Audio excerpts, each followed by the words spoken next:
Hello बच्चों, नमस्कार। आप सबका इस सृष्टि कोचिंग की ऑनलाइन प्लेटफॉर्म में आप सबका स्वागत है। अब हम शुरू करने जा रहे हैं कक्षा 10 में गणित, जिसमें हम सभी चैप्टरों को कवर करेंगे और बहुत बेहतरीन ढंग से सभी एक्सरसाइजों को पढ़ेंगे, जिसमें से हम सबसे पहला टॉपिक शुरू करते हैं, वास्तविक संख्याएं। सबसे पहला टॉपिक हमारे पास है वास्तविक संख्याएं, जिसमें सबसे पहले हम जानेंगे कि हमारे पास अभाज्य और भाज्य संख्याएं क्या होती हैं। अभाज्य और भाज्य संख्याएं क्या होती हैं।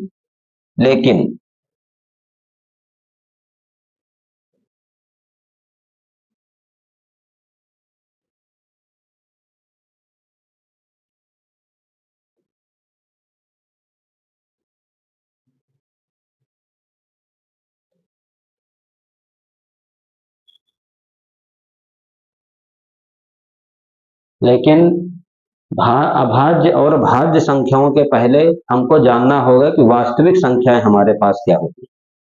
हम सबसे पहले जानेंगे कि हमारे पास वास्तविक संख्याएं क्या होती हैं, फिर हम उसको जानेंगे अभाज्य और भाज्य संख्याएं। तो सबसे पहले हम इसमें जानेंगे कि वास्तविक संख्याएं क्या होती हैं।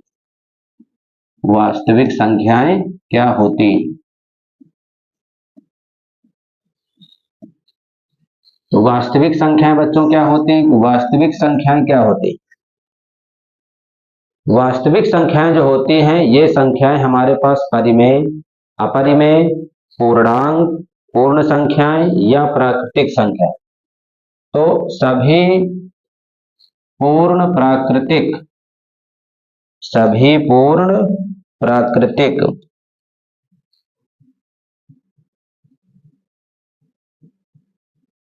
सभी पूर्ण प्राकृतिक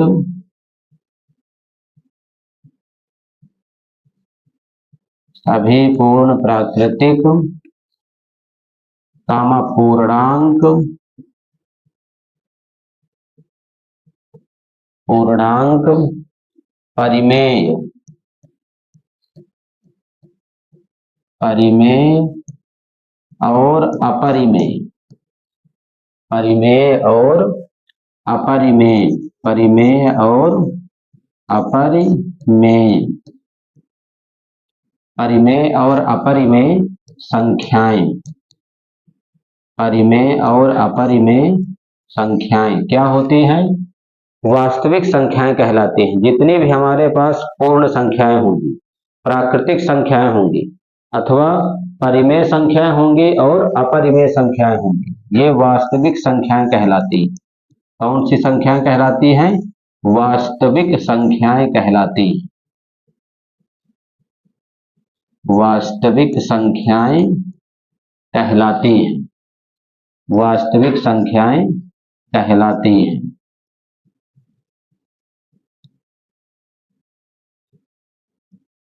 जितनी भी हमारे पास संख्याएं होंगी, चाहे वो पूर्ण संख्याएं हों या परिमेय संख्याएं हों, प्राकृतिक संख्याएं हों अथवा अपरिमेय संख्याएं होती हैं, वो सब की सब हमारे पास पूर्ण संख्याएं होती हैं। जैसे हमने ये एग्जाम्पल लिखा, हमने कहा 1 2 3 -1 0 -2 -3, या फिर हमने इसको कह दिया 22/7 5/3 √3 √5 और √7। तो ऐसी संख्याएं क्या होती हैं। वास्तविक संख्याएं होती हैं। अब हम इसमें चलते हैं। अब हम देखेंगे अभाज्य और भाज्य संख्याएं क्या हैं। अभाज्य और भाज्य संख्याएं क्या हैं। अब हम देखते हैं कि अभाज्य संख्याएं हमारे पास क्या होती हैं। अभाज्य संख्याएं, जिसको अंग्रेजी में कहा जाता है prime and composite numbers. Prime and composite numbers. तो जिसमें से हम सबसे पहले पढ़ेंगे कि अभाज्य संख्याएं हमारे पास क्या है। सबसे पहले हम देखेंगे कि अभाज्य संख्याएं क्या हैं। अभाज्य संख्याएं किसको पढ़ेंगे बच्चों? अभाज्य संख्याएं पढ़ेंगे। तो अभाज्य संख्याएं क्या होती? अभाज्य संख्याएं क्या होती? तो अभाज्य संख्याएं हमारे पास क्या होती हैं कि जो संख्या स्वयं से कटती हो या एक से कटती हो, वो क्या कहलाती है? अभाज्य संख्याएं कहलाती। मतलब ऐसी संख्याएं जो स्वयं से कटे अथवा एक से कटे, उन्हीं संख्याओं को हम अभाज्य संख्या कहते हैं। ऐसी संख्याएं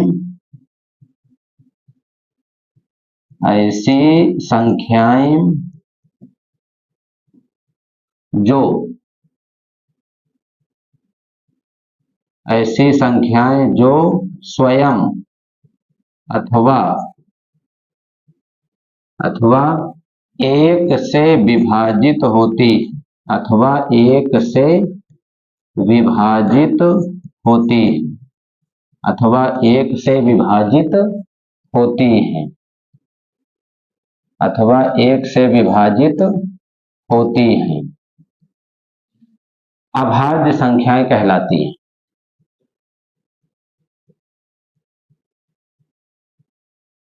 अभाज्य संख्याएं कहलाती, अभाज्य संख्याएं कहलाती हैं, अभाज्य संख्याएं कहलाती हैं। ऐसी संख्या जो स्वयं से कटती हो अथवा एक से कटती हो, तो उसको हम अभाज्य संख्या कहते हैं। जो स्वयं से कटे अथवा एक से कटे, उसको हम क्या कहते हैं? अभाज्य संख्याएं कहते हैं। अर्थात हम अगर एक संख्या ऐसी लें जिसको हम है ना, जिसको हम क्या करते हैं? स्वयं से विभाजित कर पाए अथवा एक से विभाजित कर पाए, तो वही संख्या हमारे पास अभाज्य संख्या होती है। जैसे हमने एग्जाम्पल देखा, हमने कहा 17 हमारे पास है, इस 17 को हमको गुणनखंड करना है, इस 17 को हमको गुणनखंड करना है। तो 17 के जो गुणनखंड होंगे वो क्या होंगे? या तो 1 होगा अथवा 17 होगा। ये 17 या तो हम 1 से विभाजित कर पाते हैं अथवा 17 से विभाजित कर पाते हैं।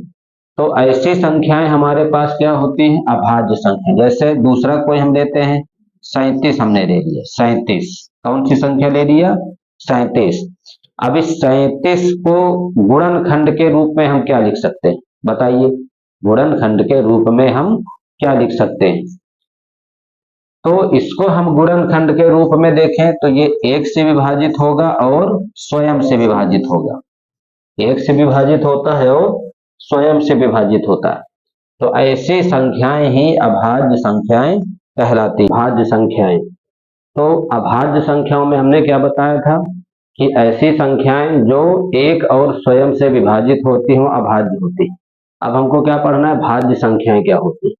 तो भाज्य संख्याएं बच्चों क्या होती हैं कि ऐसी संख्याएं जो स्वयं से विभाजित हों और एक से विभाजित हों और अन्य संख्याओं से भी विभाजित हों, तो उनको हम भाज्य संख्याएं कहते हैं। ऐसी संख्याएं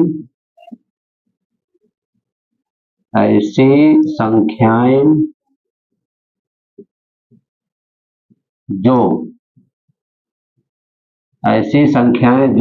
एक और स्वयं के अतिरिक्त, एक और स्वयं के अतिरिक्त, एक और स्वयं के अतिरिक्त अन्य संख्याओं से विभाजित होती है।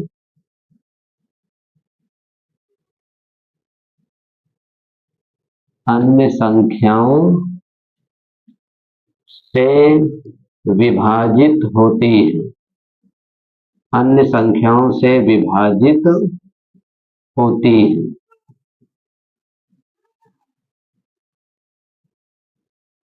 ऐसी संख्याएं जो एक और स्वयं के अतिरिक्त अन्य संख्याओं से भी विभाजित हो जाती है। उनको हम भाज्य संख्याएं बच्चों कहते हैं। क्या कहते हैं बच्चों? भाज्य संख्याएं। जैसे हम कोई एग्जाम्पल लेते हैं, उदाहरण, जैसे हमने एक उदाहरण दिया 64।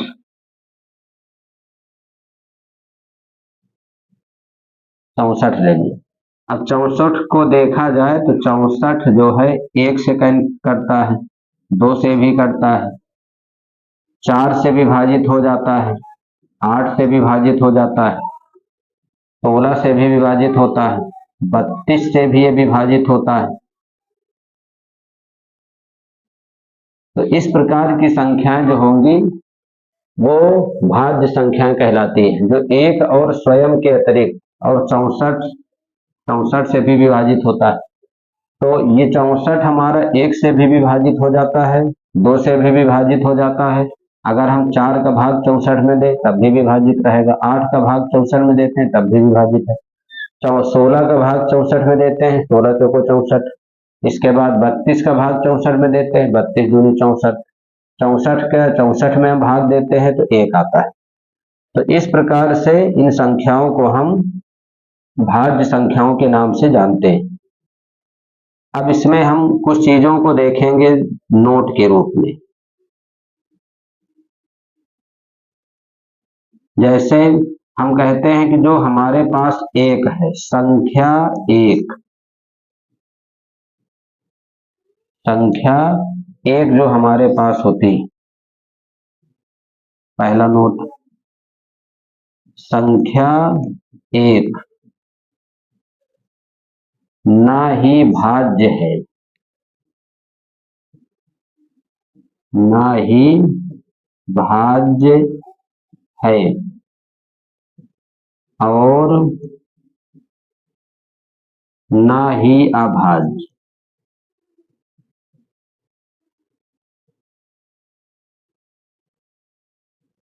एक के विषय में हमने क्या जाना कि जो संख्या एक हमारे पास होती है, ना तो उसको हम भाज्य कह सकते हैं और ना ही उसको हम अभाज्य कह सकते हैं।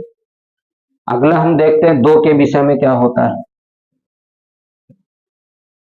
2, दूसरा नोट क्या है?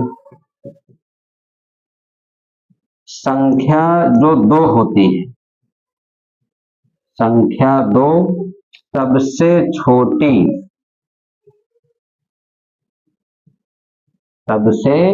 छोटी, संख्या 2 हमारे पास क्या होती है? सबसे छोटी सम अभाज्य संख्या है, सम अभाज्य संख्या है, सम अभाज्य संख्या है। तो 2 के विषय में हमने क्या जाना कि 2 जो संख्या है वो सबसे छोटी सम अभाज्य संख्या है। जो अभाज्य संख्याओं की शुरुआत होती है वो 2 से होती है, 2 से छोटी हमारे पास कोई भी अभाज्य संख्या नहीं होती। तीसरा,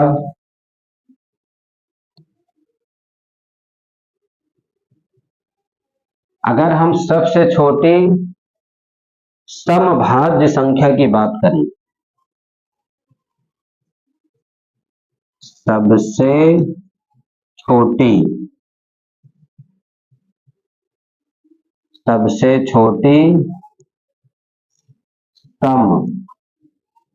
समभाज्य संख्या, सबसे छोटी समभाज्य संख्या कौन होती है? 4। सबसे छोटी समभाज्य संख्या कौन होती है? 4। और विषम भाज्य संख्या, और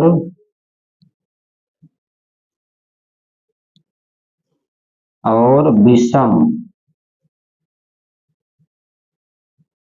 भाज्य संख्या, और विषम भाज्य संख्या कौन होती? 9 है। तो हमने भाज्य संख्याओं के विषय में क्या जाना? हमने भाज्य संख्याओं के विषय में ये जाना कि जो भाज्य संख्याएं होती हैं वो एक और स्वयं के अतिरिक्त अन्य संख्याओं से भी विभाजित होती है। फिर इसके बाद हमने क्या जाना कि जो एक होता है, एक हमारे पास ऐसी संख्या है जो ना तो अभाज्य है और ना ही भाज्य है। जो ना तो अभाज्य होती है संख्या एक, ना ही भाज्य है और ना ही अभाज्य है। संख्या जो दो है वो सबसे छोटी सम अभाज्य संख्या है। सबसे छोटी सम भाज्य संख्या होती है 2 और विषम भाज्य संख्या होती है 9। अगला देखें।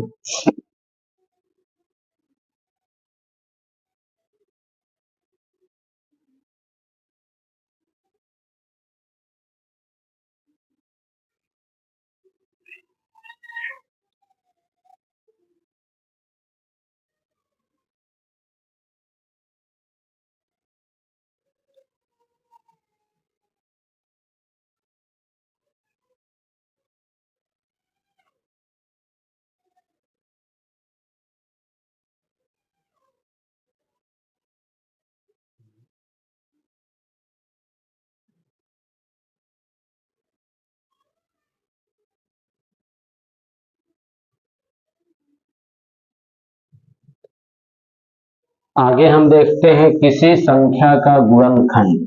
किसी संख्या का गुणनखंड। किसी संख्या का गुणनखंड। हमें किसी संख्या का गुणनखंड करना है तो इसमें क्या हम बताते हैं कि अगर हमारे पास एक संख्या है जो किसी दूसरी संख्या को पूर्णतः विभाजित करती है। अगर एक संख्या किसी दूसरी संख्या को पूर्णतः विभाजित करती है तो वो संख्या उस संख्या की क्या कहलाएगी? गुणनखंड कहलाएगी। यदि एक संख्या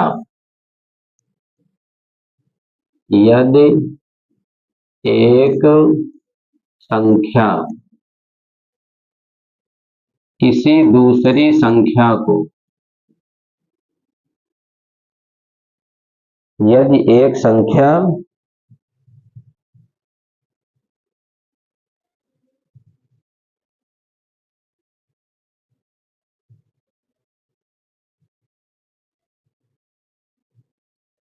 यदि एक संख्या किसी दूसरी संख्या को किसी दूसरी संख्या को पूर्णतः विभाजित करती है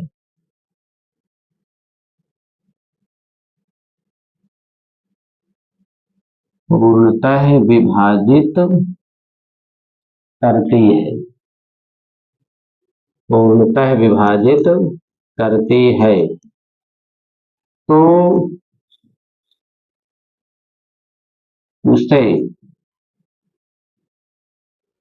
उसे संख्या का गुणनखंड कहा जाता है। संख्या का गुणनखंड कहा जाता है। गुणनखंड कहा जाता है। गुणनखंड कहा जाता है। अगर हमारे पास अगर एक संख्या किसी दूसरी संख्या को पूरी तरीके से विभाजित कर दे तो उसे हम उस संख्या क्या कहते हैं? गुणनखंड कहते हैं।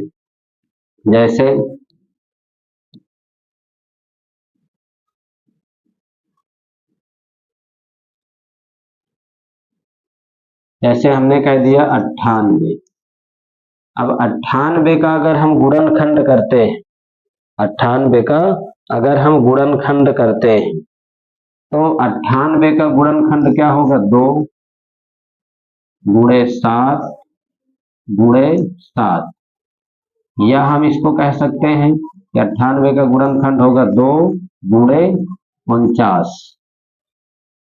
इस प्रकार से हम ये कहेंगे कि 98 का गुणनखंड हमारे पास 2 हुआ, या 98 का गुणनखंड 7 हुआ, या 98 का गुणनखंड 49 हुआ। इस प्रकार हम इसको कर सकते हैं।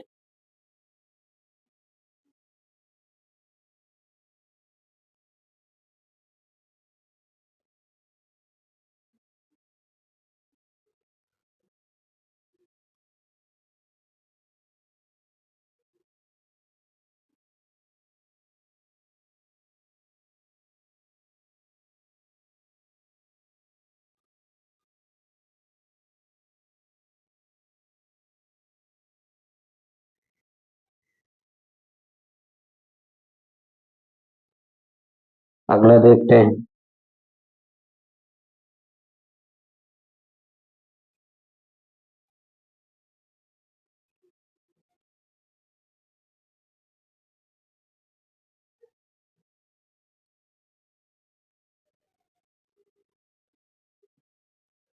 अगला हम देखते हैं कि गुणनखंड वृक्ष क्या होता है।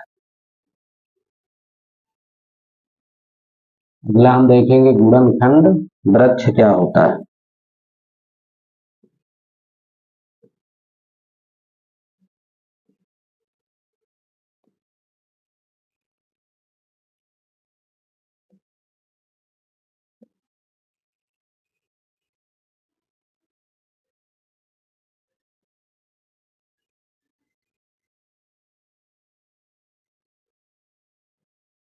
गुणनखंड वृक्ष क्या होता है।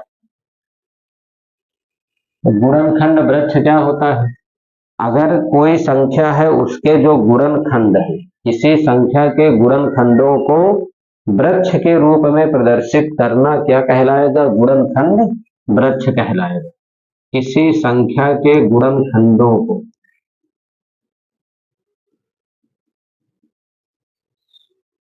किसी संख्या के गुणनखंडों को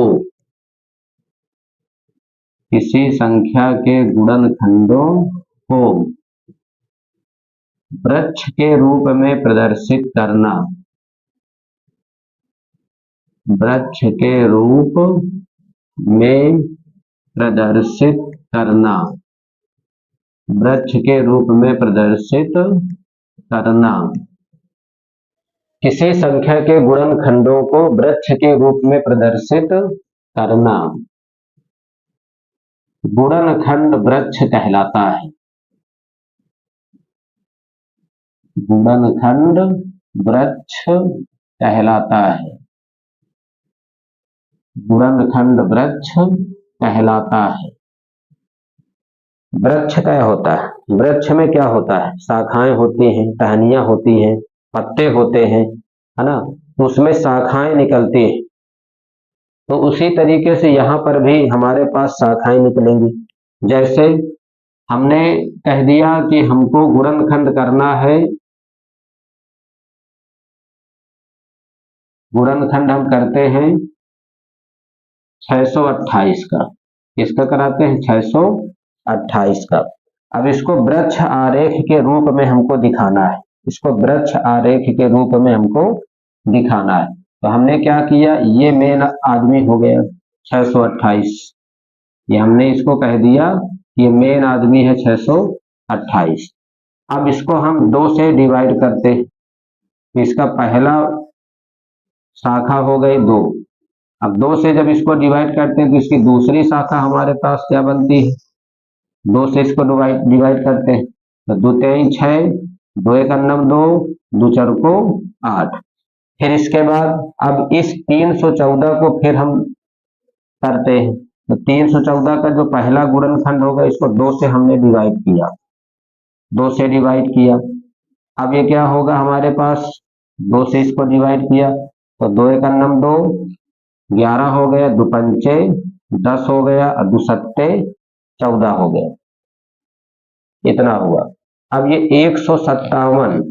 157 को देखा जाए किससे कटेगा, 157 हमारा किससे डिवाइड होता है, 3 से नहीं होगा, 7 से भी नहीं होता है। अब ये 157 से डिवाइड होता है। तो इसको हमने अगर वृक्ष आरेख के रूप में दिखाया तो ये हमारे पास एक वृक्ष आरेख बनता है। इस आधार पर अगर हम 628 के अभाज्य गुणनखंड करते हैं तो वो हो जाता है 2 गुणे 2 गुणे 157, या इसको हम लिख सकते हैं 2 की पावर 2 गुणे 157। ये वृक्ष आरेख है। दूसरा एग्जांपल अगर हम कोई लें, दूसरा एग्जांपल लेते हैं। दूसरा एग्जांपल हमने जैसे दिया 36 का, मान लीजिए हमने 36 का वृक्ष आरेख दिखाया तो इसका पहला भाग हमारे पास होगा 2, हमने इसको 2 से डिवाइड किया, हमें क्या मिला, 2 का भाग 36 में देते हैं, क्या मिलता है, 18। क्या मिलता है, 18 मिलता है।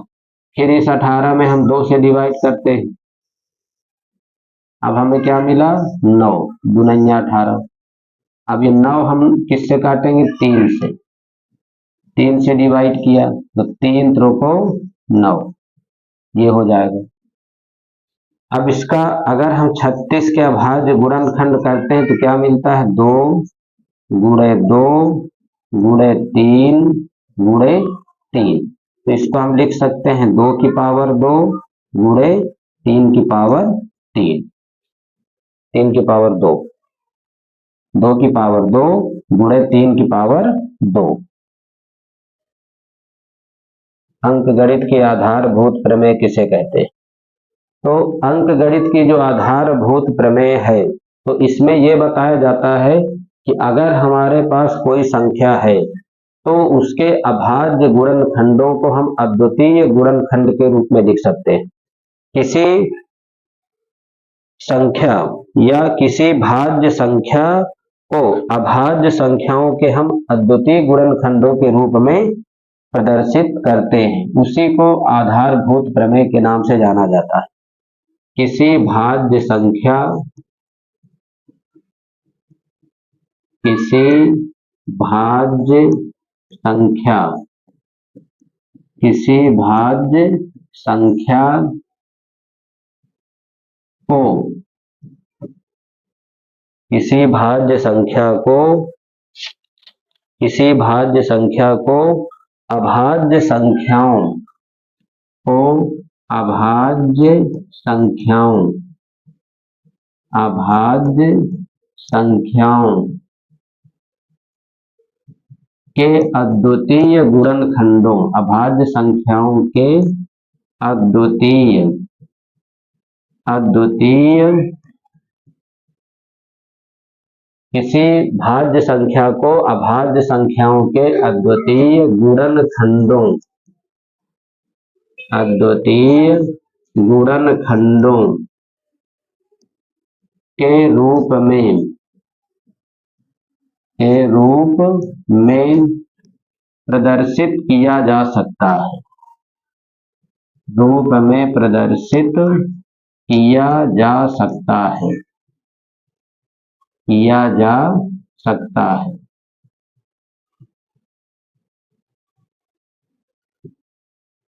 अगर हमारे पास कोई भाज्य संख्या है तो उसको हम अभाज्य संख्याओं के अद्वितीय गुणनखंडों के रूप में उसको हम प्रदर्शित कर सकते हैं। जैसे कोई हम एग्जाम्पल लेकर चल रहे हैं, हमने एग्जाम्पल लिया, हमने एग्जाम्पल ले लिया, कोई भी एग्जाम्पल हम लेते हैं। अगर हमने एग्जाम्पल लिया 15,625, 15,625, 15,625।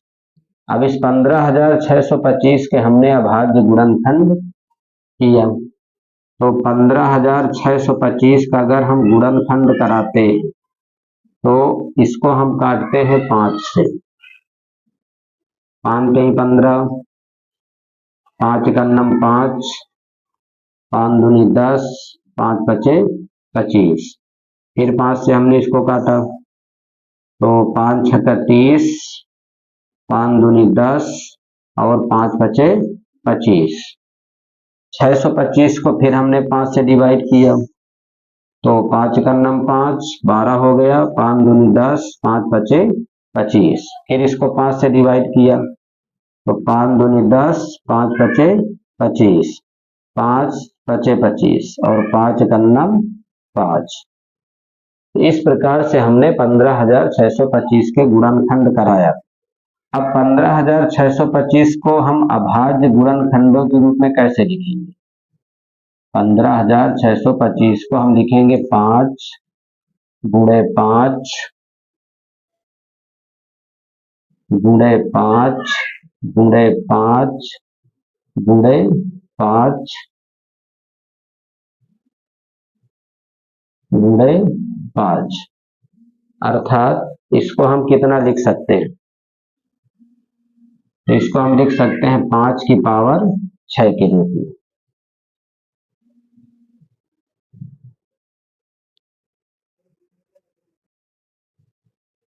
तो इसमें हमने क्या किया, 15,625 का अगर हमने अभाज्य गुणनखंड किया तो ये 5 गुणे 5 गुणे 5 गुणे 5 गुणे 5 गुणे 5, या इसको हम 5 की पावर 6 के रूप में लिख सकते हैं। अब इसमें 5 क्या है? अभाज्य संख्या, जो एक अद्वितीय संख्या है।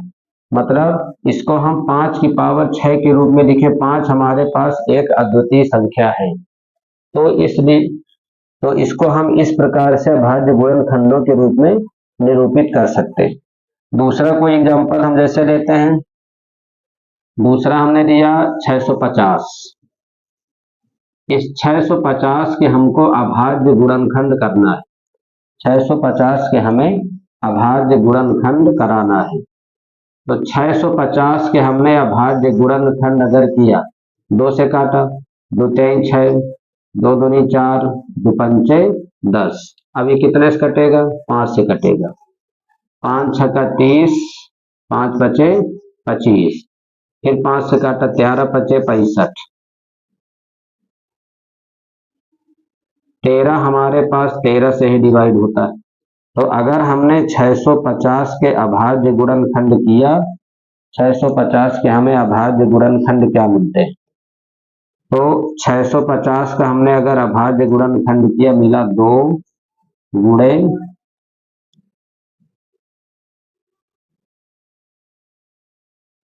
2 गुणे 5 गुणे 5 और गुणे 13। अब इसमें हमारे पास 2 कैसी संख्या है? अभाज्य संख्या। 5 कैसी संख्या है? अभाज्य संख्या। 13 कैसी संख्या है? अभाज्य संख्या।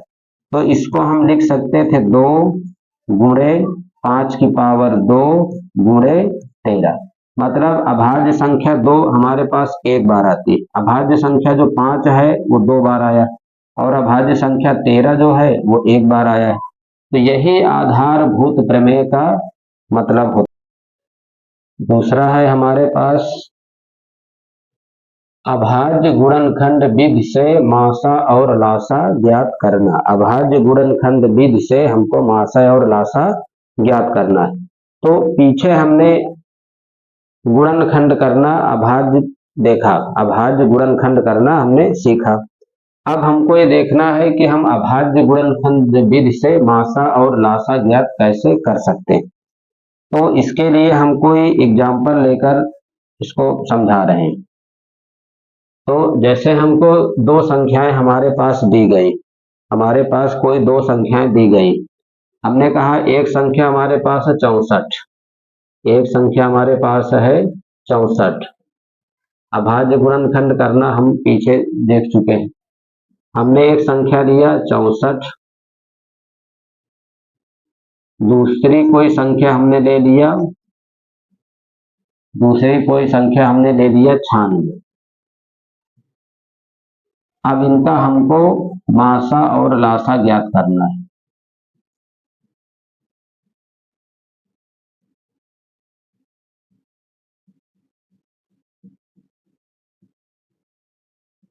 इन 2 संख्याओं का हमको मासा और लासा ज्ञात करना है।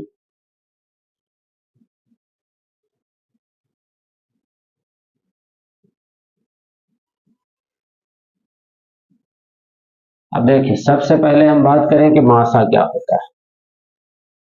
मासा को हम कहते हैं महत्तम समापवर्तक। मासा को हम कहते हैं महत्तम समापवर्तक। अगर हमारे पास 2 संख्याएं हैं, उनका हम गुणनखंड करा रहे हैं, तो हम जब गुणनखंड करेंगे तो उनमें से जो सबसे छोटी घात वाला जो पद होगा, जो कॉमन होगा, उसको हम मासा कहते हैं। जो बड़ी घात वाला जो पद होगा उसको हम क्या कहेंगे? लासा कहेंगे। जैसे हमने 96 को गुणनखंड किया, अभाज्य गुणनखंड विधि से हमने 96 का गुणनखंड करवाया और 64 का गुणनखंड करवाया। पहले हम 64 का गुणनखंड करते, 2 3 6, 2 दूनी 4, 2 से फिर काटा, 16 दूनी 32 होया, 2 से फिर इसको डिवाइड किया तो 2 अट्ठे 16, तो 2 से काटा, दो चार को 8 हो गया, 2 से काटा, 2 दूनी 4 और 2 एक अन्नम 2। इसके बाद अगर हमने 96 का गुणनखंड किया, 96 का हमने गुणनखंड किया, 2 से डिवाइड करते, दो चार को 8, दो अट्ठे 16, फिर 2 से काटा, 2 दूनी 4, दो चार को 8, 2 से फिर डिवाइड किया, 2 एक अन्नम 2, 2 दूनी 4, 2 से डिवाइड किया, दो छक्का 12, 2 से किया दो तिहाई 6 और 3 कन्नम 3। तो हमने 64 के अभाज्य गुणनखंड कर दिया। 64 के हमने अभाज्य गुणनखंड किया, तो 64 के हमको जो अभाज्य गुणनखंड मिलते हैं क्या मिलते हैं? 2 गुणे 2 गुणे 2 गुणे 2 गुणे 2 गुणे 2। हमको 64 का गुणनखंड मिला 2 गुणे 2 गुणे 2 गुणे 2 गुणे 2 गुणे 2, अर्थात 2 की पावर 6, 2 की पावर 6। फिर हमने 96 का अभाज्य गुणनखंड किया तो क्या मिला? 2 गुणे 2 गुणे 2 गुणे 2 गुणे 2, 2 गुणे 2 गुणे 2 गुणे 2 गुणे 2 और गुणे 3,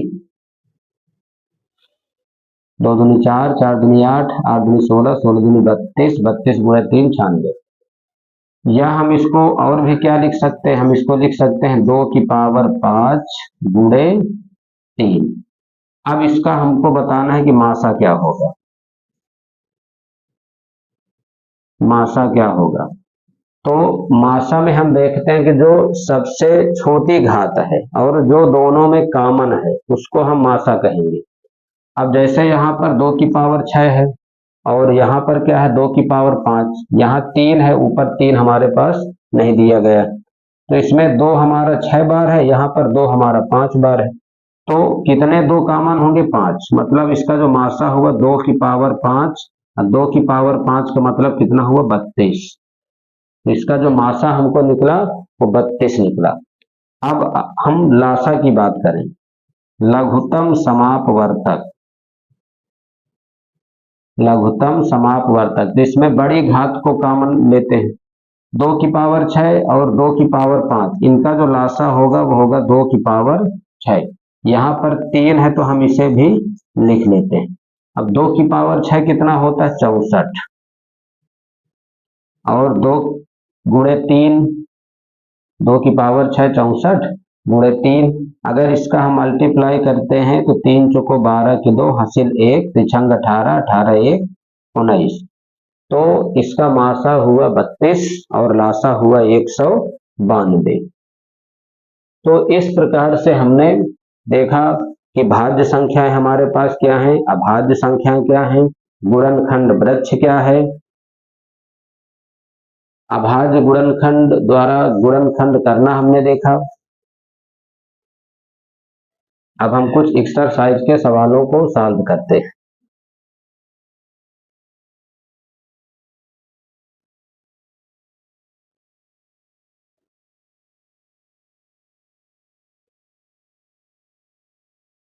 एक्सरसाइज हमारे पास 1.1, एक्सरसाइज 1.1 हम शुरुआत कर रहे हैं। इसका जो पहला हमारे पास सवाल दिया कहता निम्नलिखित गुणनखंड वृक्ष में लुप्त संख्याएं ज्ञात कीजिए। एक हमारे पास गुणनखंड वृक्ष ये दिखाया गया है, ये गुणनखंड वृक्ष हमारे पास ऐसा दिखाया गया है, ये गुणनखंड वृक्ष दिखाया गया है, इस तरीके से बना है। ये हमारे पास एक गुणनखंड वृक्ष दिया हुआ है।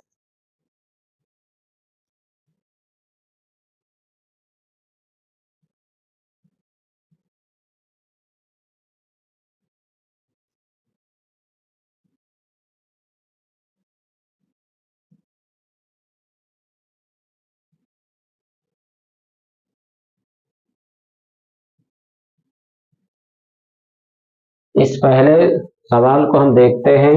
ये गुणनखंड वृक्ष हमने वहां पर दिखा दिया है, यहाँ पर है 5 5, यहाँ पर 2 दिया है, इसके बाद यहाँ पर हमको 3 दिया है, अब ये गुणनखंड वृक्ष दिया है, इसमें हमसे पूछा गया लुप्त संख्याओं को ज्ञात कीजिए, लुप्त संख्याओं को ज्ञात कीजिए।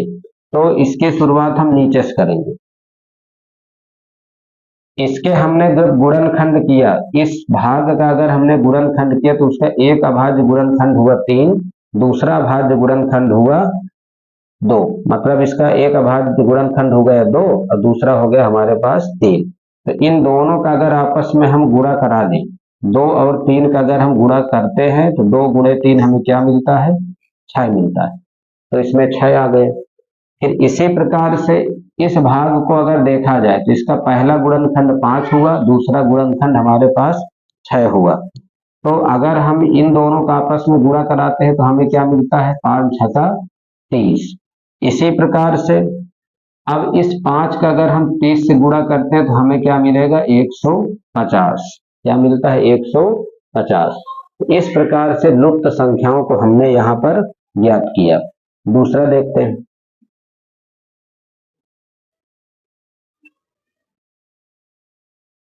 जैसे दूसरा हमको ये दिया है, दूसरा हमारे पास दिया गया है, ये दिया है।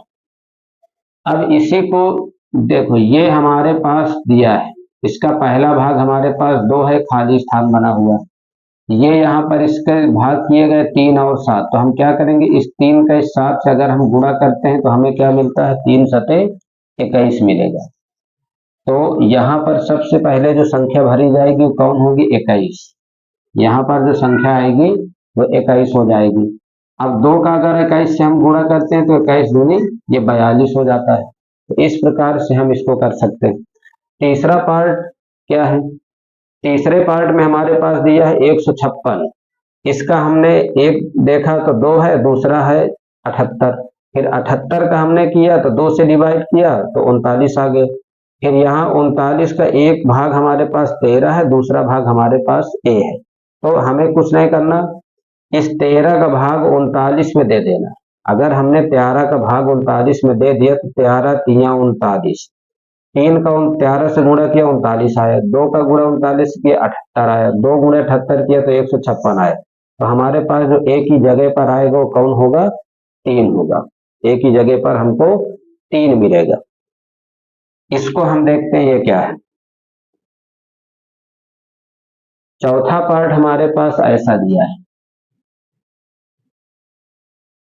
यहाँ पर एक कोई संख्या है x, एक संख्या x, इस यक्ष के 2 भाग कर दिए गए। इसको 2 से हमने डिवाइड किया तो इसको दूसरा भाग हमारे पास मिलता है y। फिर इस y को हमने 3 से डिवाइड किया तो हमें मिलता है 1855। यहाँ पर क्या मिलता है, 1855 मिल रहा है। 1855 को हमने 5 से डिवाइड किया, 1855 को 5 से डिवाइड किया तो मिलता है 371। यहाँ पर मिला हमको 371। 371 को हमने 7 से डिवाइड किया तो यहाँ पर हमको खाली स्थान बना हुआ, यहाँ पर हमें मिलता है z, यहाँ पर हमको z मिला। अब इसको हम सॉल्व कर रहे हैं। तो सबसे पहले अगर हम 7 और z का आपस में गुणा किए होंगे तो हमें 371 मिला होगा। अगर हम 7 गुणे z करते हैं तो हो जाता है 371। इस 7 से हम 371 को डिवाइड कर देते हैं तो 7 पना 35 और 7 त्रिक 21। तो हमको पता चल गया कि जेड हमारे पास क्या हो गया, 53। तो जेड हमको कितना मिला, 53 मिल गया। तो जेड का मान हमें मिल जाता है कि 53 के बराबर।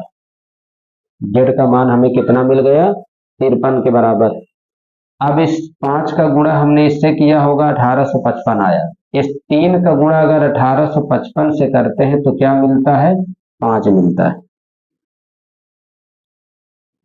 तो अब हम इस y को क्या लिख सकते हैं, y को हम क्या लिख सकते हैं, तो y जो आया होगा वो 3 और 855 का गुणा करने से आएगा। तो जो हमको y मिलता है वो 1855 में 3 से हमें गुणा करना होगा।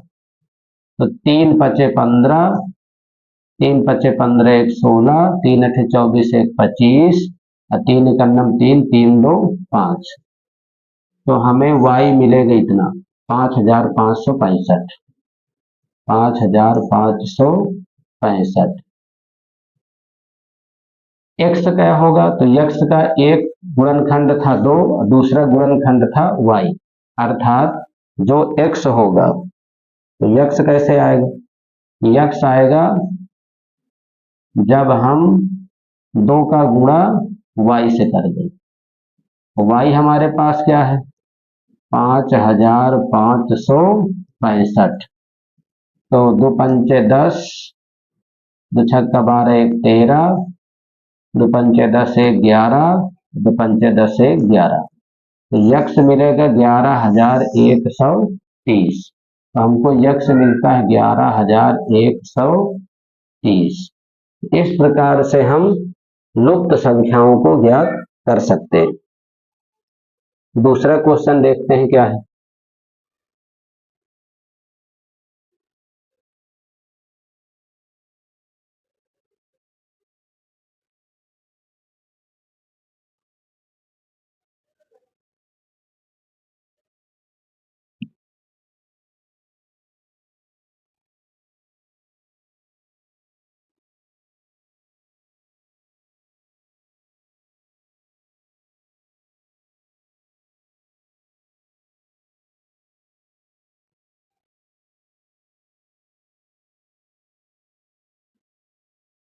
दूसरा दिया गया है, गुणनखंड वृक्ष के प्रयोग से निम्नलिखित संख्याओं के गुणनखंड कीजिए। किसका प्रयोग करना हमको?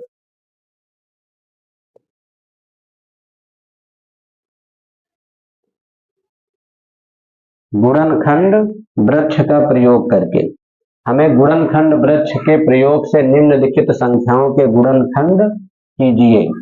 तो हमको गुणनखंड वृक्ष का प्रयोग कराना है, गुणनखंड वृक्ष का प्रयोग करना है। जैसे ये हमने पहली संख्या को लिया 420, इसको गुणनखंड वृक्ष के रूप में हमें प्रदर्शित करना है, इसको गुणनखंड वृक्ष के रूप में हमें प्रदर्शित करना है।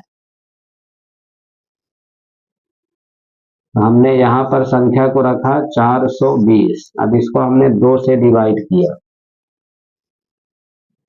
तो 2 से डिवाइड करते हैं तो क्या मिलता है हमको?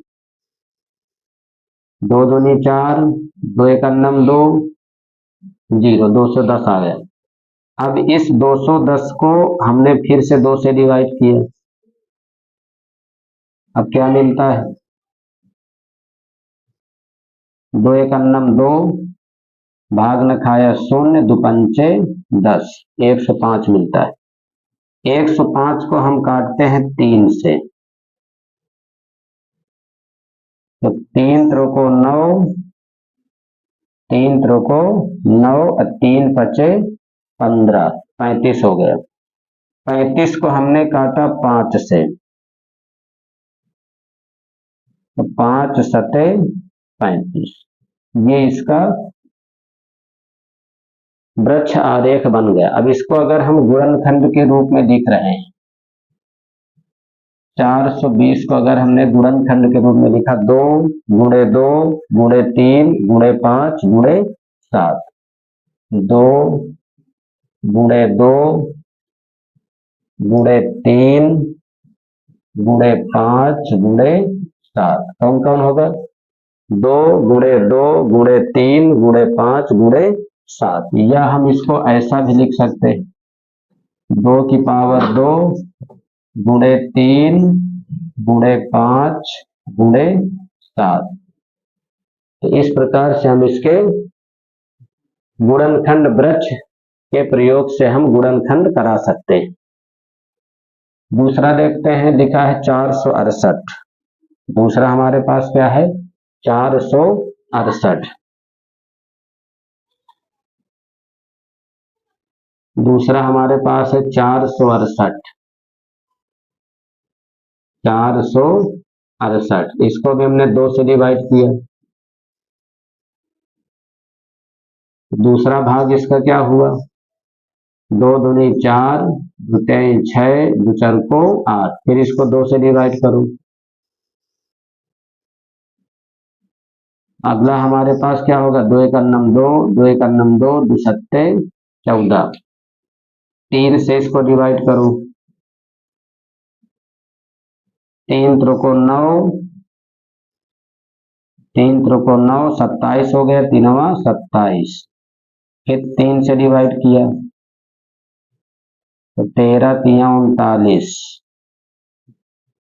अब ये 13 13 से ही विभाजित होगा, तो इसके जो हमको गुणनखंड मिल रहे हैं 468 के गुणनखंड हमें बच्चों क्या मिल रहे हैं, 2 गुणे 2 गुणे 3 गुणे 3 गुणे 13, 2 गुणे 2 गुणे 3 गुणे 3 गुणे 13, या हम इसको कह सकते हैं 2 की पावर 2 गुणे 3 की पावर 2 गुणे 13।